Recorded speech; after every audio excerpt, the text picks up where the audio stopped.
മനുഷ്യൻ ദൈവത്തിന്റെ സൃഷ്ടിയാണ്. മനുഷ്യനെ ദൈവം തന്റെ സ്വരൂപത്തിലും ഛായയിലും സൃഷ്ടിച്ചു എന്ന് ഞാൻ നിങ്ങളോട് പറയുകയുണ്ടായി. മനുഷ്യൻ ഏതെങ്കിലും മൃഗത്തിൽ നിന്ന് പരിണമിച്ചുണ്ടായി എന്നോ ഏതെങ്കിലും പ്രത്യേക സാഹചര്യത്തിൽ പ്രത്യേക കാരണങ്ങൾ കൊണ്ട് ദൈവമായിട്ട് തന്നെ ജനവിഭാഗങ്ങളെ സൃഷ്ടിച്ചാക്കിയെന്ന് ഞങ്ങൾ വിശ്വസിക്കുന്നില്ല. ദൈവം മനുഷ്യനെ ആണും പെണ്ണുമായി സൃഷ്ടിച്ചു. ആദം ഹൗവ ദമ്പതിമാരിൽ നിന്ന് പിൽക്കാലത്ത് വന്ന സമൂഹമാണ് ഈ പ്രപഞ്ചത്തിൽ മുഴുവൻ, ഈ ലോകത്തിൽ മുഴുവൻ നിറഞ്ഞിരിക്കുന്നത് എന്ന് ഞങ്ങൾ വിശ്വസിക്കുന്നു. അതുകൊണ്ട് ഇന്ത്യക്കാരനും അമേരിക്കക്കാരനും ശ്രീലങ്കക്കാരനും പാകിസ്ഥാൻകാരനും നേപ്പാൾക്കാരനും ചൈനക്കാരനും ആഫ്രിക്കക്കാരനും എല്ലാം നിറത്തിലും കഴിവിലും ഗുണത്തിലും പൊക്കത്തിലും വണ്ണത്തിലും ഒക്കെ വ്യത്യാസങ്ങൾ ഉണ്ട് എങ്കിൽ പോലും ദൈവത്തിന്റെ സ്വരൂപം സംബന്ധിച്ച്, ദൈവത്തിന്റെ സൃഷ്ടി സംബന്ധിച്ച് തുല്യരാണ് എന്ന് വിശ്വസിക്കുന്നവരാണ് ക്രിസ്ത്യാനികൾ. അതുകൊണ്ട് യാതൊരു വിധത്തിലുള്ള അവഹേളനങ്ങൾ ഒരു മനുഷ്യന്റെ ലിംഗം സംബന്ധിച്ചോ നിറം സംബന്ധിച്ചോ അവന്റെ കുലമോ അവന്റെ ദേശമോ അവന്റെ ഭാഷയോ സംബന്ധിച്ചോ നിറം സംബന്ധിച്ചോ വിദ്യാഭ്യാസം സംബന്ധിച്ചോ ഒരു വിധത്തിലുള്ള അവഹേളനങ്ങളും തരം താഴ്ത്തലുകളും കുറ്റപ്പെടുത്തലുകളും പാടില്ല എന്ന് വിശ്വസിക്കുന്നവരാണ് ക്രിസ്ത്യാനികൾ. അതുകൊണ്ട് എല്ലാവരും തുല്യരാണ്, എല്ലാവരും ദൈവത്തിന്റെ സൃഷ്ടികളാണ് എന്ന് നമ്മൾ വിശ്വസിക്കുന്നു. അതുകൊണ്ടാണ് നാം പരസ്പരം ബഹുമാനിക്കണം, സ്നേഹിക്കണം, മാന്യതയോടെ പെരുമാറണം. അതുകൊണ്ടാണ് വേദപുസ്തകം പറയുന്നത് കൊലപാതകം ചെയ്യരുത്. ചിലർക്ക് ചില സമൂഹങ്ങളുടെ ഇടയിൽ ചില ആളുകളെ കൊല ചെയ്യുന്നത് വലിയ പുണ്യകർമ്മമായിട്ടാണ് ചിന്തിക്കുന്നത്. അവരില്ലാതെ ആയി കഴിഞ്ഞാൽ അത്രത്തോളം നല്ലതാണ്, അത് ദൈവത്തിന്റെ തീരുമാനമാണ്. അവരെ കൊല്ലുക എന്നുള്ളതും അവരെ ഇല്ലായ്മ ചെയ്യുക, അവരെ സമൂലമായിട്ട് അതൊന്ന് പരിച്ഛേദന ചെയ്യുക എന്നുള്ളതൊക്കെ ദൈവത്തിന്റെ എന്തോ ഇഷ്ടമായിട്ട് കാണുന്ന വിഭാഗങ്ങളുണ്ട്. പക്ഷെ വേദപുസ്തകം അങ്ങനെ പഠിപ്പിക്കുന്നില്ല. എല്ലാ മനുഷ്യരും ഒരേപോലെ ബഹുമാനിക്കപ്പെടേണ്ടവരാണ്, സ്നേഹിക്കപ്പെടേണ്ടവരാണ്, കരുതപ്പെടേണ്ടവരാണ് എന്ന് ഞങ്ങൾ വിശ്വസിക്കുന്നു എന്നുള്ളത് അറിയുക. ദൈവിക വിഭവങ്ങളുടെ സൂക്ഷിപ്പുകാരനും അതിന്റെ ഉത്തരവാദിത്തപ്പെട്ട ഉപയോക്താവുമാണ് മനുഷ്യൻ. ഇതിന്റെ കർത്താവിന്റെ ദാസൻ ഈ പ്രപഞ്ചത്തെ കുറിച്ചും ഈ പ്രപഞ്ചത്തിൽ ദൈവം മനുഷ്യനെ ആക്കി വെച്ചതിന്റെ ആ വസ്തുതകളെ കുറിച്ചൊക്കെ അദ്ദേഹം പറയുകയുണ്ടായി. ഈ മനോഹരമായ പ്രപഞ്ചം ഇതിന്റെ നടത്തിപ്പുകാരായിട്ട്, സൂക്ഷിപ്പുകാരായിട്ട്, ഉത്തരവാദിത്തപ്പെട്ട ഉപയോക്താക്കളായിട്ട് ദൈവം മനുഷ്യനെ ഈ ഭൂമിയിൽ വെച്ചു. ഇത് ആസ്വദിക്കുവാൻ, ഇത് ഉപയോഗിക്കുവാൻ, ഇതിൽ ജീവിക്കുവാൻ ദൈവം മനുഷ്യനെ ആക്കി. എന്നാൽ ഇന്ന് മനുഷ്യൻ ഇത് ചൂഷണം ചെയ്യാണ് എന്നുള്ളത് മറ്റൊരു വസ്തുതയാണ് എന്ന് കാണുകയാണ്. ദൈവം മനുഷ്യനെ സൃഷ്ടിച്ചത് എന്തിനു വേണ്ടിയിട്ടാണ്? ഞാൻ ചുരുക്കി ചില കാര്യങ്ങളാണ് പറയുന്നത്. ദൈവം മനുഷ്യനെ സൃഷ്ടിച്ചത് എന്തിനാണ്? ആളുകൾ എന്തിനാ ദൈവം മനുഷ്യനെ സൃഷ്ടിച്ചത്? ദൈവം മനുഷ്യനെ സൃഷ്ടിച്ചതിന്റെ ഉദ്ദേശം മനസ്സിലാക്കണമെങ്കിൽ ഈ പുസ്തകത്തിലേക്ക് വരണം. ഈ പുസ്തകത്തിൽ ദൈവം മനുഷ്യനെ സൃഷ്ടിച്ചതിനെ കുറിച്ച് പറയുന്നത് ദൈവവും മനുഷ്യനും തമ്മിൽ സമ്പർക്കത്തിൽ ജീവിക്കുവാൻ, കൂട്ടായ്മയിൽ ജീവിക്കുവാൻ, ആ ബന്ധത്തിൽ ജീവിക്കാൻ, ഒരുമിച്ച് ജീവിക്കുവാൻ, സംസാരിക്കുവാൻ, ദൈവത്തിനുള്ളതെല്ലാം പങ്കുവെക്കാൻ വേണ്ടിയിട്ട് ദൈവം മനുഷ്യനെ സൃഷ്ടിച്ചത്. മനുഷ്യൻ ഉണ്ടായിരുന്നില്ല എന്ന് കരുതി ദൈവത്തിന് നിലനിൽപ്പില്ലാതെയായി പോകുമായിരുന്നില്ല. മനുഷ്യൻ ഇല്ല എന്ന് കരുതി ദൈവം ഇല്ലാതെയായി പോകുമായിരുന്നില്ല. പക്ഷേ ദൈവം മനുഷ്യനെ സൃഷ്ടിച്ചത് ദൈവത്തിനുള്ളത് അവന്റെ സ്വരൂപത്തിലും ഛായയിലും സൃഷ്ടിക്കപ്പെട്ട മനുഷ്യനുമായിട്ട് കൂടി പങ്കുവെക്കണം.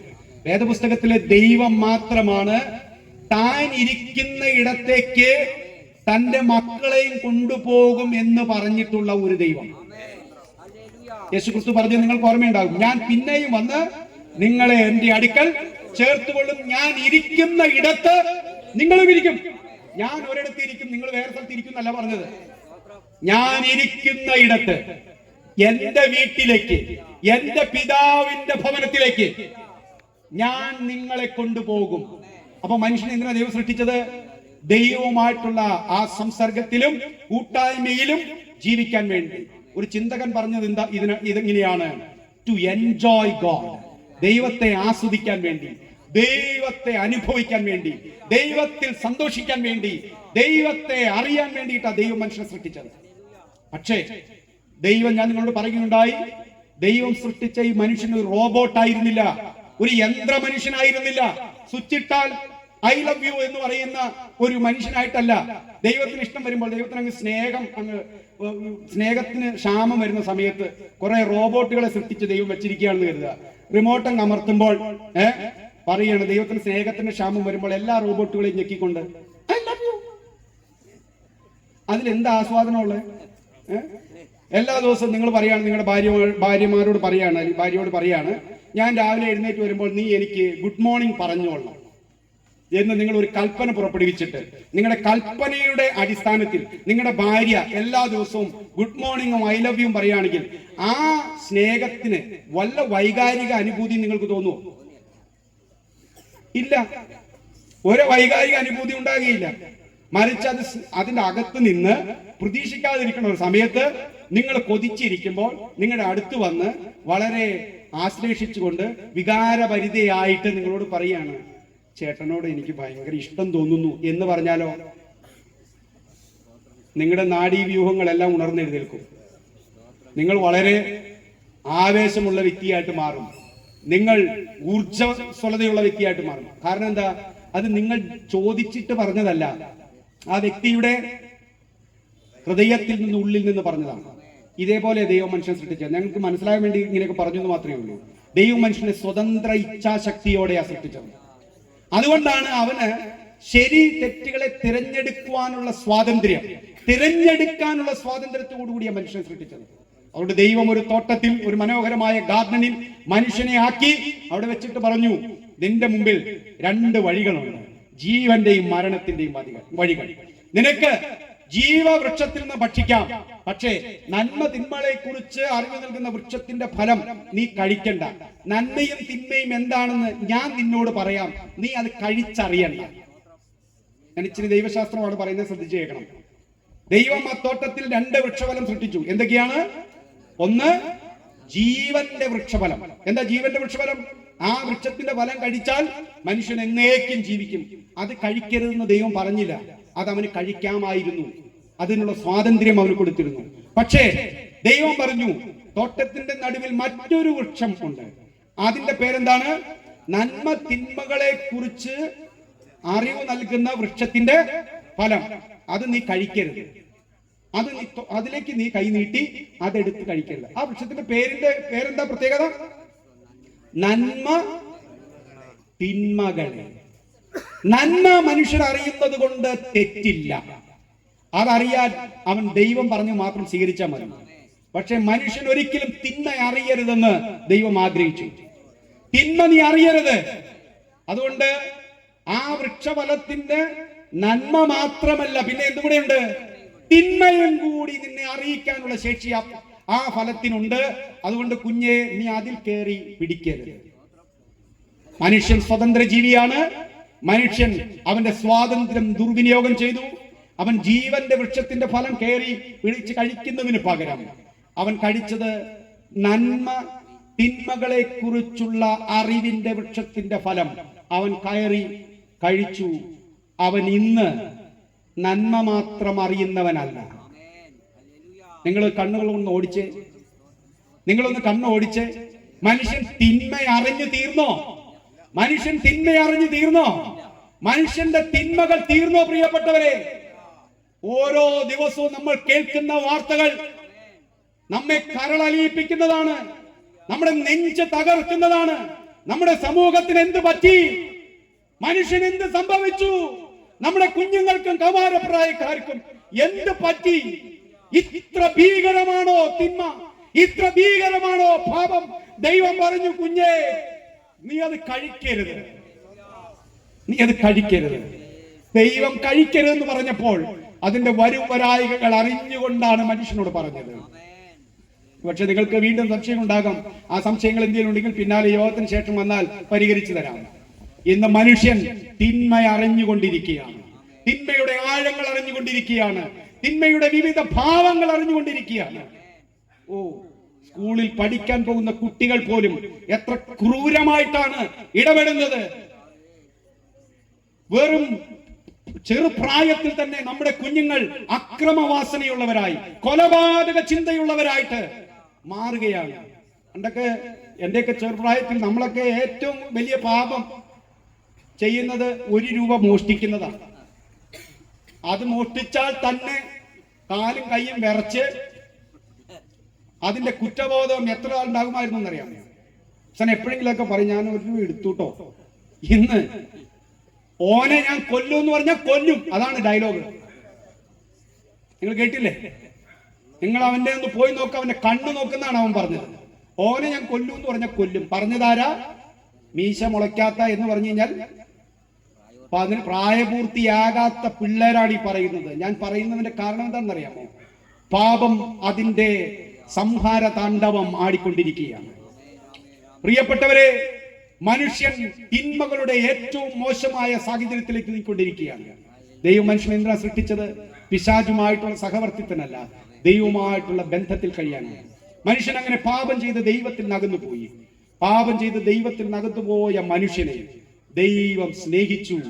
അവനെ രക്ഷിക്കുവാൻ ദൈവം തന്നെ ഈ ഭൂമിയിലേക്ക് രാജാവായി, രക്ഷിതാവായി, മശികയായി, കർത്താവായി, ദൈവമായി, രക്ഷകനായി ഇറങ്ങി വന്നതിന്റെ സന്ദേശമാണ് സുവിശേഷം. പാപിയായ മനുഷ്യനെ, അവനെ പാപത്തിൽ നിന്നും ശാപത്തിൽ നിന്നും രക്ഷിച്ച് തന്റെ രാജ്യത്തിലേക്ക് തിരികെ വിളിച്ചു കൊണ്ടുവരുവാൻ ദൈവം ഇറങ്ങി വന്നതിന്റെ സന്ദേശമാണ് സുവിശേഷം.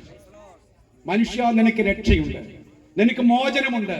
തിന്മയുടെ കരാള ഹസ്തങ്ങളിൽ നിന്ന്, ശാപങ്ങളിൽ നിന്ന്, ഈ സാമൂഹികമായിട്ടുള്ള അധപ്പതനത്തിൽ നിന്ന്, ധാർമ്മികമായ ശോഷണത്തിൽ നിന്ന് നിനക്ക് തിരിച്ചു വരാം.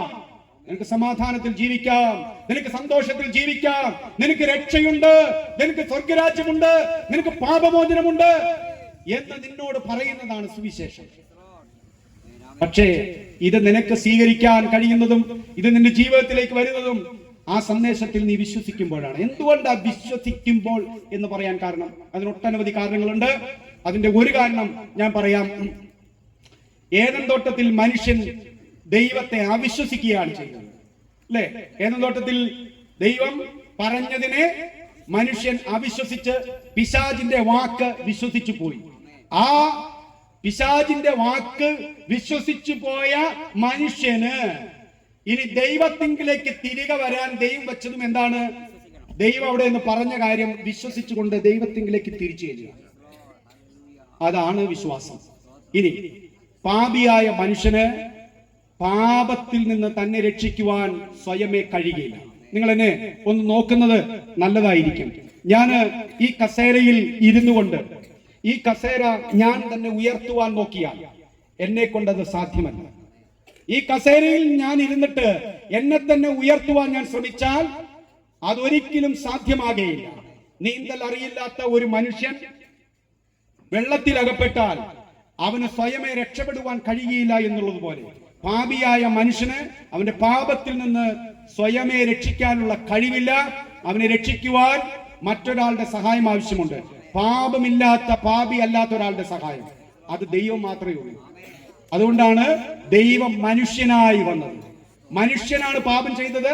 മനുഷ്യനെ അവന്റെ പാപങ്ങളിൽ നിന്ന് കരയറ്റാൻ പാപമില്ലാത്തൊരു മനുഷ്യൻ, അവന്റെ രക്ഷ എന്നേക്കും നിൽക്കണം എന്നുള്ളത് കൊണ്ട് ആ പാപത്തിന്റെ പരിഹാരമായ ശമ്പളമായ മരണം അത് കൊടുക്കുവാൻ ദൈവത്തിന് മാത്രമേ കഴിയുകയുള്ളൂ എന്നുള്ളത് കൊണ്ടാണ് ആ മരണത്തിന് ഇറ്റേണൽ വാല്യൂ ഉള്ളത്, നിത്യമായ മൂല്യമുള്ളത്. അതുകൊണ്ട് ഇന്ന് രാത്രിയിൽ ഞാൻ നിങ്ങളോട് പറയുകയാണ്, നിങ്ങൾ കേട്ടിട്ടുള്ള ബൈബിൾ അതുല്യമായ ഒരു ഗ്രന്ഥമാണ്. നിങ്ങളത് വായിക്കണം, നിങ്ങൾ ആ പുസ്തകത്തെ ഒന്ന് പഠിക്കണം.